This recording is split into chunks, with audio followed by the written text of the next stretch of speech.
Pemirsa, adanya 5 orang sekeluarga di asrama polisi kawasan Banjarsasi, Desa Batu Bulan, Sukawati, Gianyar menjadi perhatian khusus jajaran Polres Gianyar dan berupaya memberi bantuan.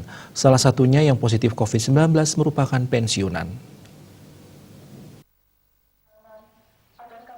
Seperti diketahui, 5 orang sekeluarga yang positif COVID-19 di asrama Polri tersebut salah satunya merupakan pensiunan.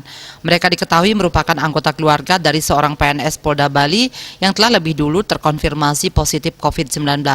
Kapolres Gianyar AKBP Idewo Made Adjana mengatakan pihaknya terus berkoordinasi dengan gugus tugas percepatan penanganan COVID-19 Kabupaten Gianyar. Di samping itu berupaya memberi bantuan bagi mereka. Jadi yang salah satu pensiunan anggota Polri yang dari informasi dari Satgas yang terdapat, ya tentunya semuanya kita maksudnya untuk kita bantu.